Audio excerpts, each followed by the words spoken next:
Bienvenue dans Trois Histoires, le podcast qui inspire, qui te motive et t'équipe. Podcast au cours duquel on a le privilège, le bonheur de recevoir des personnes inspirantes, des personnes qui ont un parcours, des personnes qui ont réalisé des choses qui pour moi sont importantes et dont il est important d'en parler. Aujourd'hui, on reçoit une dame qui moi, la première fois où je l'ai découverte, c'était sur LinkedIn et j'ai regardé ce profil typique.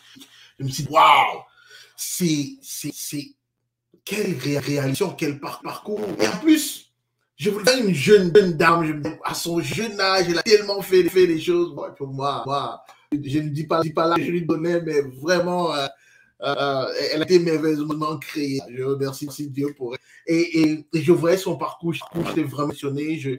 J'ai dit, non, ça c'est une dame que j'aimerais pouvoir interviewer, j'aimerais voir, j'aimerais qu'elle vienne nous raconter trois histoires, quatre, des émissions, trois histoires. Je suis convaincu qu'avec son parcours, avec ce que j'ai vu, ben, elle est capable de nous apporter l'heure. Vous savez tous et toutes qui me suivaient au moment à quel point je crois au pouvoir d'histoire, parce que j'ai revu ma mère 20 ans après parce qu'elle a raconté son histoire à une inconnue dans les rues d'un pays étranger. Cette dame a été tant touchée par l'histoire de ma mère qu'elle a décidé de sortir ma mère de la rue et m'a permis de revoir ma mère 5 ans après. Je crois que les histoires sont fondamentaux quand il s'agit de passer des messages, d'influencer les gens. Et donc, cette dame aujourd'hui va venir nous raconter trois histoires. Elle, consultante senior, coach, formatrice et booster de performance. Elle est propriétaire du cabinet, elle est fondatrice et dirigeante du cabinet Adex Consulting et elle accompagne à présent chefs d'entreprise, des cadres, des gens, des managers entrepreneurs à booster leur performance personnelle, opérationnelle et de projet. Elle a un background d'ingénieur, elle a plus de 5 formations professionnelles qu'elle a faites. Je vous dis, c'est un parcours atypique. Aujourd'hui, j'ai la joie et le privilège de n'être nul autre que ma sœur bien-aimée, Dane. Merci beaucoup d'être là, ma sœur. Comment tu vas? Bonsoir, Brice. Je me porte très bien. Merci beaucoup. Et je suis toute motivée d'être ici aujourd'hui avec toi et vraiment avec tous ceux qui nous regardent et toutes celles qui nous regardent aussi. Merci beaucoup en tout cas d'avoir trouvé finalement le temps parce que ça n'a pas été évident.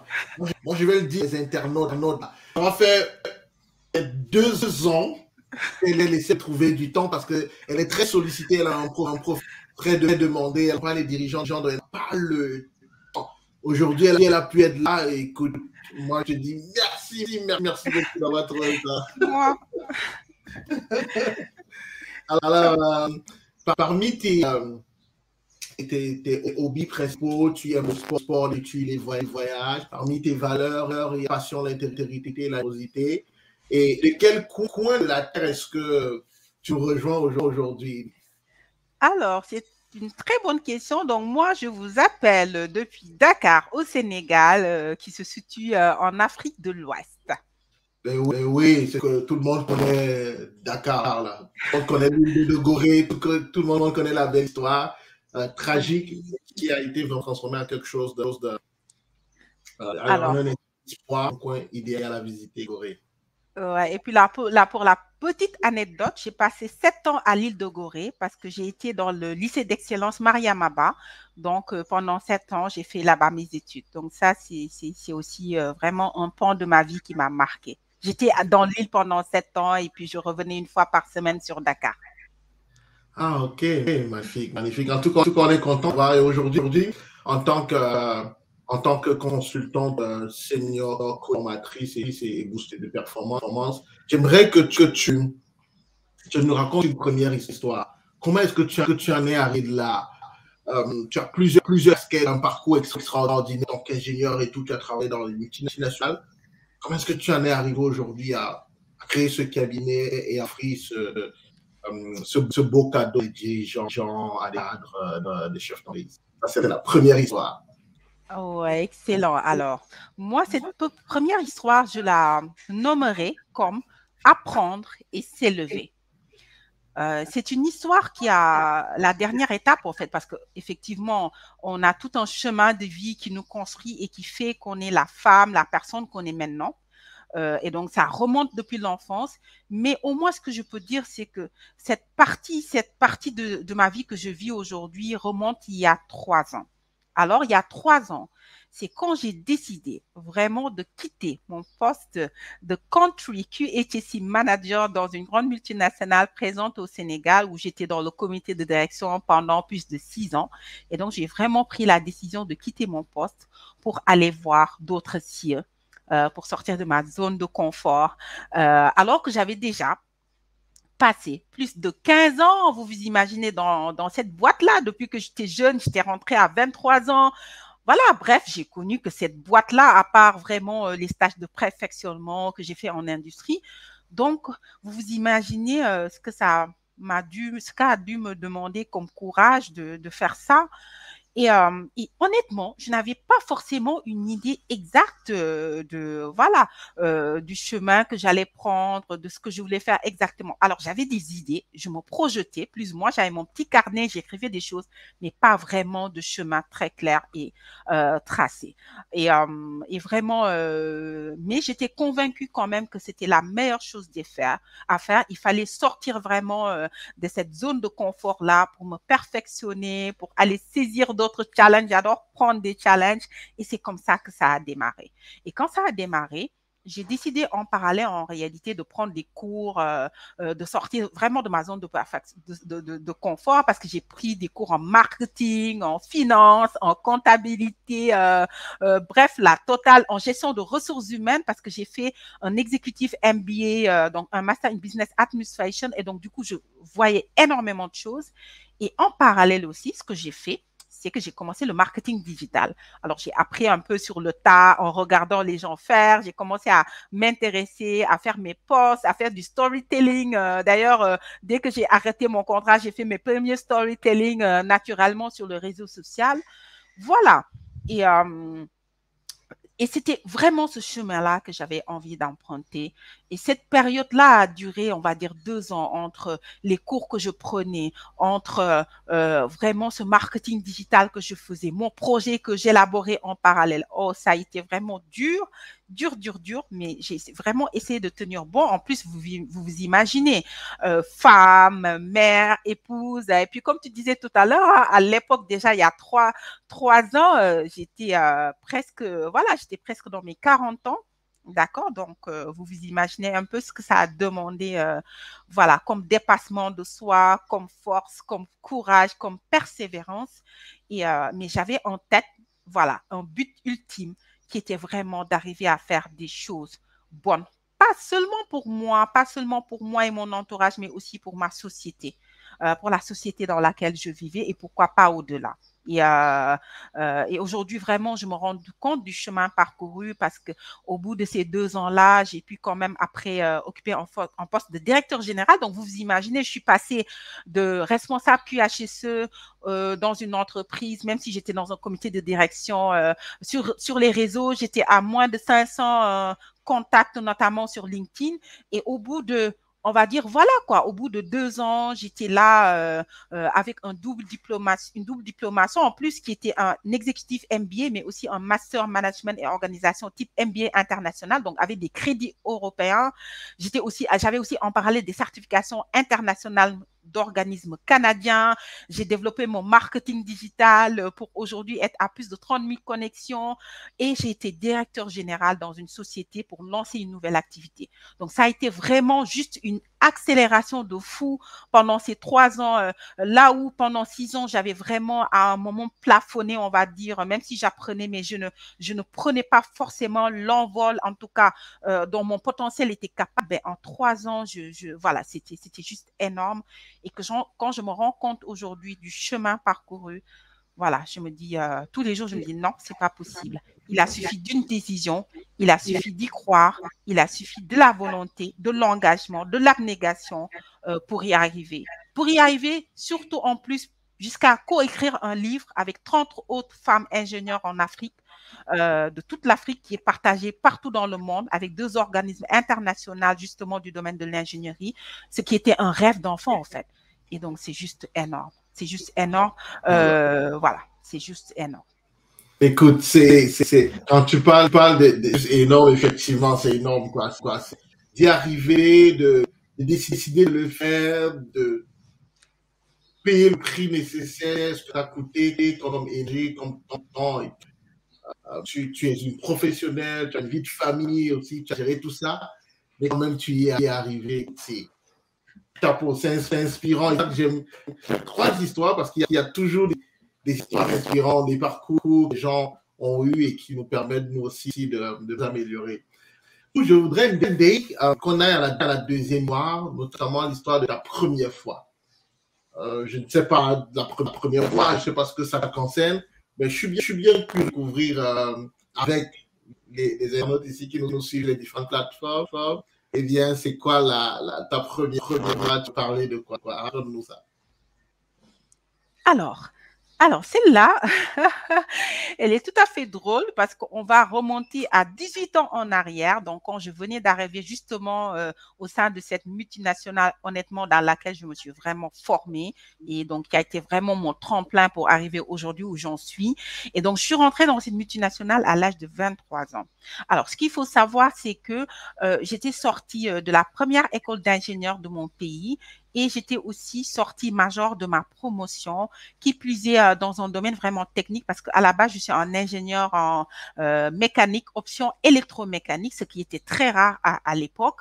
Et du coup, vous vous imaginez un peu, voilà, ce que c'était en fait. C'était juste énorme. J'ai reçu mon diplôme des mains du premier ministre, du ministre de l'Éducation, pardon, à l'époque, et c'était juste énorme. Donc, dans une salle pleine où tout le monde t'applaudissait, tes parents, tes collègues, tes promotionnaires, etc.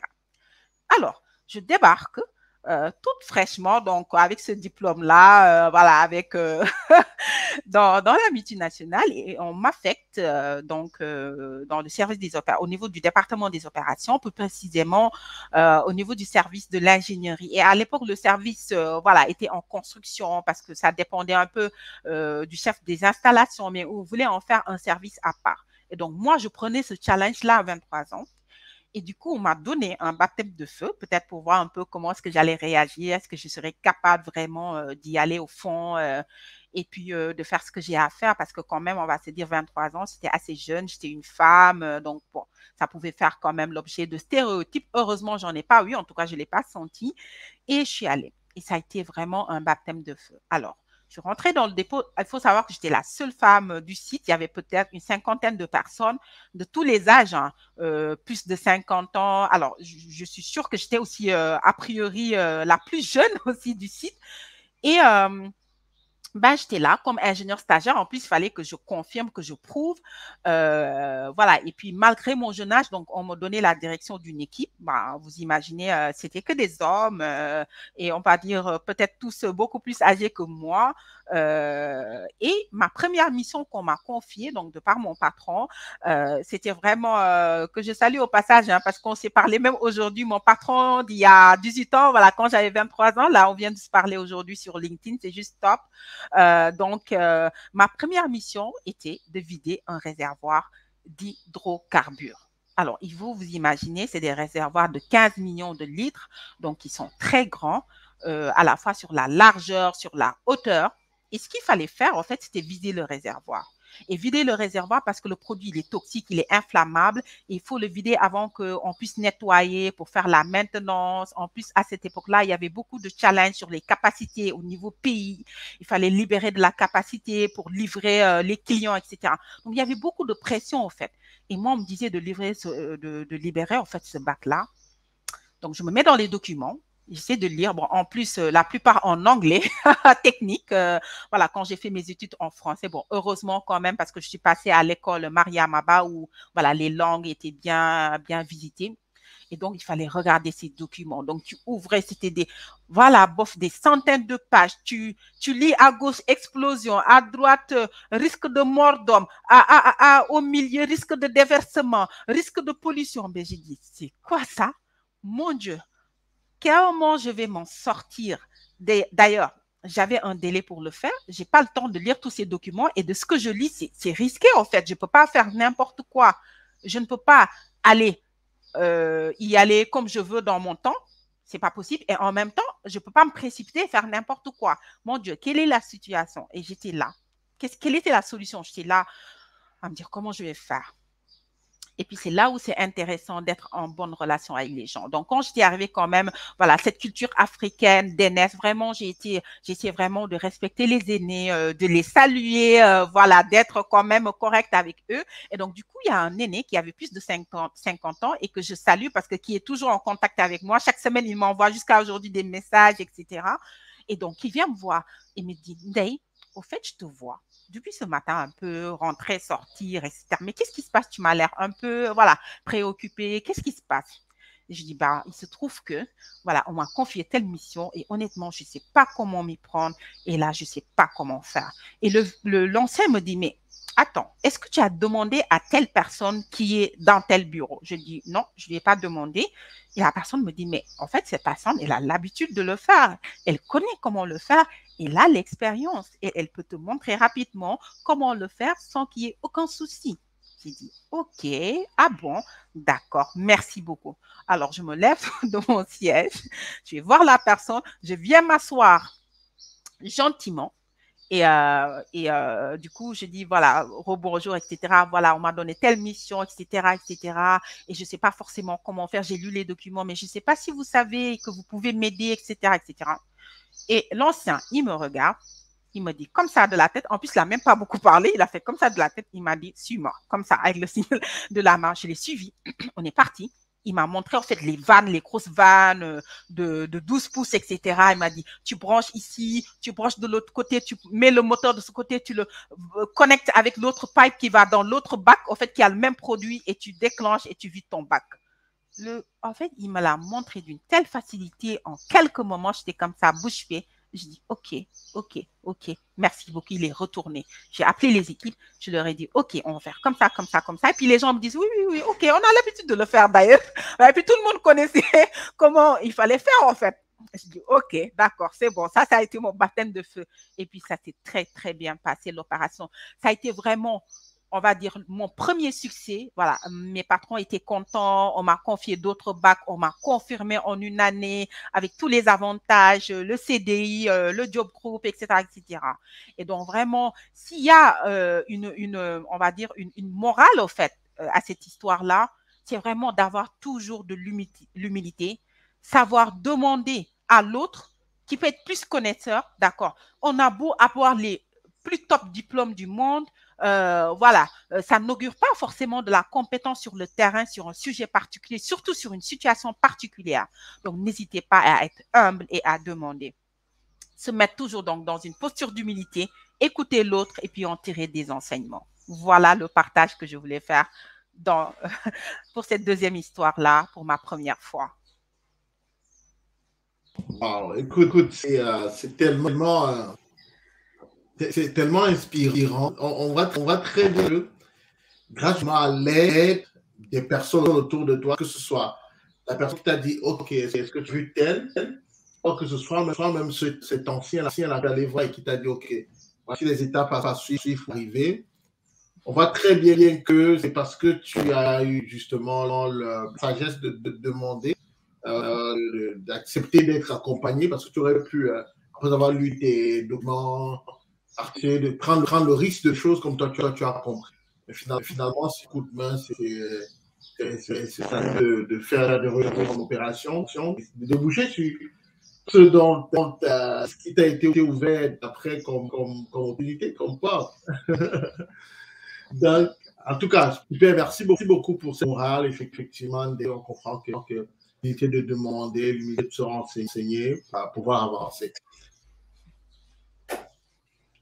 Parmi les valeurs que j'ai citées tout à l'heure te concernant, l'une d'entre elles, la troisième précisément, c'est la générosité. Et du coup, moi, je serais intéressé à savoir pourquoi cette valeur, pourquoi tu l'as adoptée, cette valeur. Est-ce qu'il y a une histoire derrière? Qu'est-ce qui s'est passé? Raconte-nous cette troisième histoire, Ndeye. Oui, ça a été. Alors, cette histoire-là, j'ai tout fait pour ne pas pleurer parce que j'avoue qu'il y a même pas un an, j'ai pleuré. D'accord. Ok, la générosité. Il faut savoir donc quand j'étais plus jeune, voilà, donc plus jeune, vraiment plus jeune, c'était même avant le bac, etc. Euh, donc j'étais dans une prestigieuse école pour jeunes filles. Et il s'est trouvé qu'à un moment, il y a eu une jeune fille qui n'était pas de la même promotion que nous, hein, qui était en promotion, une promotion d'après. Donc, moi, j'étais vraiment une aînée. Donc, qui est arrivée. Et il se trouve que c'était une fille, en fait, moins nantie, on va dire, que les autres en ce moment-là. Parce que ce qu'il faut savoir, c'est que dans cette école-là, on rentrait à l'époque par concours national, entre guillemets, c'est-à-dire on sélectionnait les meilleures filles du Sénégal par rapport à l'entrée en sixième, d'accord? Et donc, ces filles-là étaient sélectionnées chaque année, un certain nombre parmi les meilleures qui ont réussi l'entrée en sixième, les meilleures notes, et on les amenait dans l'école. Et du coup, bien naturellement, parmi ces meilleurs, il y aura toujours voilà, des gens riches, des gens moins riches, des gens aisés ou pas, et puis des filles, voilà, moins nantis qui arrivent à s'en sortir et justement à arriver là-bas. Et donc, c'est une grosse chance pour ces genres de personnes-là en plus. Mais ça se voit parce que c'est le paraître, en fait, c'est l'habillement. La personne ne venait pas forcément justement de Dakar parce qu'on a des gens qui viennent des régions, etc. Et donc, la façon de s'habiller, de paraître par rapport aux autres montrait un peu que peut-être la personne était moins nantie que les autres. En plus, dans ces cas-là, les filles qui arrivent, elles ne logeaient pas directement parce que chaque semaine, on descendait. Donc, du coup, ceux qui avaient leurs parents à Dakar logeaient avec leurs parents et puis les autres, voilà, ils sont hébergés plus ou moins dans les familles, etc. Et au fait, je me suis rendu compte qu'on n'est jamais à l'abri de moqueries. Surtout, voilà, tu sais, les enfants, voilà, on se moque en plus ou moins, voilà, les uns des autres. Et cette fille, moi, j'étais témoin à un moment, d'accord, de moqueries en son encontre. Pas forcément qu'elle l'entendait ou qu'elle le voyait, mais je me disais peut-être à un moment, elle va comprendre. Mais les gens, en fait, se moquaient d'elle. Et moi, entendant les gens se moquer, ça m'a complètement choquée. Alors, peut-être ça aussi, c'est dû à mon éducation parce que dans ma famille, déjà, bon, on est une famille assez nombreuse. Voilà. Et mon père, il aidait toujours les gens, sa famille, ma maman, partout. Les mamans aussi, elles étaient généreuses, accueillantes et ouvertes. Et du coup, j'ai eu ça dans ma famille. Et donc, moi, ce que je voyais, c'est que quand il y a une personne qui est dans la difficulté, on ne doit pas se moquer d'elle, mais au contraire, on doit l'aider. Et donc, je n'ai pas forcément, je ne suis pas allée directement au contact de ces personnes pour leur dire pourquoi vous vous moquez d'elles, parce que j'étais jeune, mais j'ai compris que même si je fais ça, elles vont me dire oui, elles vont arrêter, mais derrière moi, elles vont le refaire. Donc, je me suis dit, comment régler le problème? Quelle solution je vais mettre en place? Et ce que j'ai fait, c'est vraiment, c'était d'avoir de l'empathie. Et d'aller en fait voir ma famille en fait à la maison et de dire voilà à ma famille voilà j'ai vu telle situation à l'école, voici ce qui s'est passé, ça me fait mal et voilà je voudrais offrir quelque chose que la personne puisse porter et paraître plus nantie pour qu'on ne se moque pas d'elle. Et heureusement, j'ai une famille très supportive. Ils m'ont dit, OK, tu vois, donc ils m'ont aidé à trouver des choses vraiment des choses pour cette fille-là. Et on a essayé de le faire. Et donc, voilà, j'ai approché la fille quelque part sans que personne ne voit. Voilà, j'aime pas trop en parler, c'est vrai, parce que c'est quelque chose qu'on a fait et qu'il faut, voilà, qu'on aimerait garder. Mais c'est peut-être pour donner, justement, inspirer, motiver et voilà, faire que les gens fassent en tout cas beaucoup plus d'empathie pour aider les autres. Ah Et oui, quand oui. j'ai fait ça, la personne après, voilà, les temps qui ont suivi, elle a commencé à s'habiller, à s'habiller. Et honnêtement, je n'entendais plus de moquerie envers cette fille-là. Aucune moquerie. Voilà, voilà, en tout cas, j'en entendais plus parler. Et la fille, on dirait qu'à un moment, elle a augmenté de classe. Et c'est pas la fin de l'histoire, Brice. Et ce qui m'a fait pleurer, c'est que cette femme-là, elle est devenue femme, je l'ai retrouvée au détour, en fait, d'une page LinkedIn, en fait. Je l'ai découverte sur LinkedIn et je l'ai redécouverte. J'ai découvert son profil et c'était une personne, en fait, qui avait avancé dans la vie, qui occupait des postes de responsabilité que tu reconnaissais même plus. Honnêtement, j'ai pleuré ce jour-là parce que je me suis rappelé de tout ce qui s'était passé. Je me suis dit, voilà, cette personne-là, elle aurait pu même à un moment abandonner l'école parce qu'il y a eu des moqueries, elle n'arrivait pas à suivre, elle n'était pas bien peut-être, et qu'à un moment, voilà, par un petit geste qui était rien, honnêtement, c'était rien, cette personne-là, ça a changé peut-être sa vie, on ne sait pas. En tout cas, aujourd'hui, elle est devenue quelque chose, elle a pu réaliser quelque chose. Et ce que je dirais vraiment, c'est regardez toujours ce que vous pouvez faire pour l'autre, aussi minime soit-il. Vos actes peuvent avoir des impacts considérables que vous ne vous imaginez même pas. Et n'oubliez pas, la roue, elle tourne toujours, hein, elle tourne. Aujourd'hui, cette dame-là, je ne peux pas te dire, elle a atteint des niveaux, voilà, et peut-être qu'elle a, alors si je faisais un comparatif, peut-être elle a tellement dépassé les personnes qui se moquaient d'elle, voilà. Donc vraiment, ayez le cœur sur la main, de façon réaliste, bien sûr, on n'est pas, voilà, mais ayez le cœur sur la main. Souvent, cela ne vous coûte rien. Par contre, chez l'autre, cela peut représenter beaucoup de choses. Ça peut changer toute une vie. Et la société en a besoin réellement. Ce que vous faites pour les autres, en réalité, in fine, c'est même pour vous que vous le faites pour la société. Vraiment, donc c'est ça l'histoire que je voulais partager derrière ça. Et depuis lors, en tout cas, c'est vrai que c'est pas évident de le faire tous les jours, mais en tout cas, on sait que en le faisant, on impacte positivement la vie des autres. Ne serait-ce qu'un post qu'on fait sur LinkedIn et qui aide les autres. Yeah. Magnifique. Magnifique. Écoute, pendant que tu racontais cette histoire, ça me convient quelque chose. Tu sais, quelquefois, on fait des reproches à des gens qui vont faire des dons. Parfois, c'est des célébrités, c'est des personnes connues. Ils vont faire des dons. Elles sont souvent accompagnées de caméras. Et moi aussi, à une certaine époque, je leur faisais des reproches. Jusqu'au jour où j'ai compris que l'être humain fonctionne par mimétisme. Il y a un effet psychologique qui s'appelle Ben Wagon, le mot, donc suivre ce que la majorité.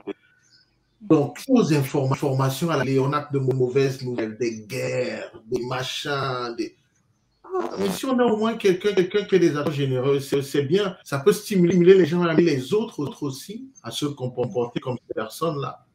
Donc, moi, je trouve que tu as bien fait de partager cette histoire. Ça va probablement être quelqu'un quelque part. C'est bien de mettre la lumière aussi sur ce genre d'action. Parce qu'on est bombé par le négatif. Je sais que ça peut être non, on va se dire, OK, il vaut mieux, voilà, est-ce qu'il faut pas de ce qu'on fait, on l'a fait dans le secret, mais la morale que tu apportes, là, que la leçon sont petites et c'est inspirant et ça peut donner envie aux gens de. Je crois que même elle-même en temps, elles sont contentes de te voir raconter tout ça. Merci, merci. Et Voilà. ça nous pousse aussi à voir l'éducation qu'on a envers nos enfants, parce que c'est tout jeune qu'on arrive aussi à inculquer certaines choses, voilà, et voilà, et à être vraiment dans cette dynamique de soutien. C'est pas de l'assistanat, hein. Pour moi, c'est du soutien, des gens qui traversent des fois des moments difficiles, compliqués, et tu les aides par quelque chose qui te coûte rien, des fois, à pouvoir sauter le pas. Voilà, et ça, c'est important. Magnifique, magnifique. On a bientôt terminé Day. Est-ce que par rapport à ta grande bibliothèque, tout ce que tu as lu, je sais que tu lis beaucoup, tu t'es formé, tu te formes beaucoup encore et encore. Est-ce que tu aurais des livres à recommander à l'audience, un livre, voire 3 livres, des livres que voilà, sûr que tu as lu beaucoup de livres qui intéressaient les gens. L'idée, c'est de faire une classification des livres les plus importants. C'est vraiment ceux qui te viennent à l'esprit comme ça et que tu voudrais partager. 3 livres. Excellent. Alors, moi, ce que je vais recommander, honnêtement, c'est vrai que d'habitude, les gens, ils recommandent des livres un peu dans les soft skills, etc. Et ça aussi, c'est du soft skills, hein, parce que c'est gérer l'humain. On a parlé d'humain. Et moi, c'est par rapport aux ressources humaines. Alors, c'est une matière que j'ai toujours, parce qu'en tant que manager, il faut gérer l'humain. Et donc, du coup, on a appris sur le terrain. Et avec ma double diplomation de Sorbonne et Dauphine, en fait, donc, j'ai renforcé ce volet-là. Et il y a eu un livre qu'on a eu à exploiter et là, que je remets vraiment à côté pour revoir et revoir. C'est vraiment piloter la fonction RH, organiser le travail, mobiliser les salariés, développer les compétences de Benoît Grasseur et Florent Noël. Honnêtement, j'ai trouvé que c'était pas long. C'est succinct, c'est pratique Et moi qui ai pratiqué pendant plusieurs années les RH, voilà, je m'y retrouve en plus d'avoir vraiment des outils très pragmatiques, très parlants. Donc vraiment, je le recommande à la fois aux managers, aux RH sûrement qui le connaissent déjà, mais en tout cas à toute personne qui est sensibilisée à la thématique du capital humain. Donc ça, c'est le premier livre. Et ensuite, le deuxième livre, voilà, c'est pas parce que je l'ai coécrit, mais je trouve que c'est très bien parce que moi-même, j'en apprends parce que ça a été 30 histoires rassemblées dans un livre. Donc, tu t'imagines 30 histoires. Là, on a, par exemple, là, c'est des histoires que j'ai racontées, c'est que 3. Peut-être que j'ai beaucoup d'autres histoires, mais vous vous imaginez donc 30 autres histoires de femmes partout de l'Afrique. C'est juste énorme. Donc, je recommande vraiment de lire le livre Rising to the Top, volume 4. African Women Engineer Leaders Share Their Journeys to Professional Success. Donc, de l'IFES et de la GEDC. En plus, vous pouvez soit commander la version papier, d'accord, ou la version e-book partout dans le monde qui vous coûtera à peu près $7. Mais honnêtement, il y a des… Alors, je vous dis, par exemple, il y a un partage que j'ai fait récemment sur le 8 mars qui a eu plus de 40 000 vues actuellement, plus de 1000 likes. Je vous dis que c'est juste une partie de l'histoire que j'ai racontée dans le livre que j'ai remis dans un post. Voilà, c'est peut-être une phrase que j'ai bien détaillée, etc. Donc, c'est un livre vraiment sur lequel les gens peuvent apprendre. Surtout, on est au mois de mars, surtout les femmes, les filles. Si c'est les hommes, vous pouvez offrir ça à vos dames, à vos filles, à vos sœurs, etc. D'accord? Et le troisième livre, alors là, j'ai fait un coucou à Aurélie, parce que là, du coup, les livres que j'ai lus, mais également, je vais dire les livres que voilà, je suis en train de lire ou j'ai à côté, que je projette de lire. Donc, je vais me permettre de digresser comme ça un peu. Donc, du coup, vraiment, le jeu de la vente, c'est à côté. Honnêtement, j'ai commencé un peu à regarder les chapitres. Je n'ai pas encore pu lire, mais déjà, ce que j'ai vu, c'est assez pragmatique. Et puis, voilà, Aurélie, on la connaît un peu. Voilà, c'est le jeu de la vente. Les 6 clés des entrepreneurs qui réussissent. Donc, j'ai commandé de Aurélie. Voilà, elle m'a fait la dédicace et tout. Donc, Aurélie, je te fais un gros coucou et je recommande ce livre-là. Voilà.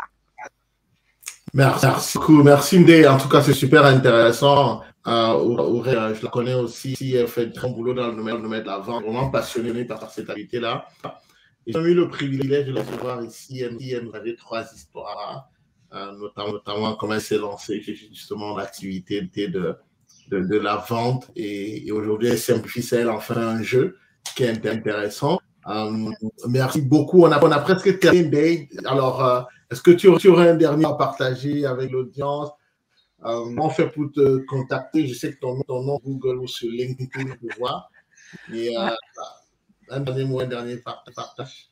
Voilà, alors, effectivement, on peut me contacter sur LinkedIn, on peut me contacter sur contact@adexconsulting.com. Alors là, après, on pourra le donner sur le chat, sur l'infoline également, et sur mes différents parcours de vente, je vais les mettre. Et là, vraiment, j'ai envie de partager vraiment un accompagnement que je fais parce que je reste convaincue que ça peut changer des vies, que j'ai déroulé récemment et justement qui est lié à ma première histoire, le fait de sortir de ma zone de confort. Et donc aujourd'hui, vraiment, je forme et j'accompagne sur tout ce qui est formation coaching, donc en développement personnel et en leadership. Donc, c'est vraiment un module trop top. Là, je suis à ma deuxième cohorte et déjà, première journée, voilà, il y en a qui me disent, voilà, c'est déjà au-delà de mes attentes. Honnêtement, c'est tout ce que j'ai appris durant toutes ces années pour autant apprendre, progresser, faire énormément de choses, d'accord? Mais également, peut-être tout ce que je n'ai pas appris très tôt et qui aurait pu me permettre d'aller plus vite, plus loin, plus haut. Et donc, du coup, j'ai partagé avec vous pour que vous soyez plus performant, que vous alliez plus vite, plus haut. Vraiment, c'est quelque chose que je recommande sincèrement pour vous, votre entreprise, vos projets, vos performances. Voilà. Excellent. Effectivement, tu donnes un cours. Est-ce que sur ton site internet, Lucie, ils ont des informations? Oui, effectivement, parce qu'il y a un canal de vente en fait qui est dédié qu'à ça, au développement personnel et leadership. Et donc, je vais le donner après. Ils peuvent rentrer et automatiquement, ils auront les descriptions, ils auront la brochure et ils pourront rentrer automatiquement en contact avec moi parce que c'est automatisé. Voilà. Excellent, excellent.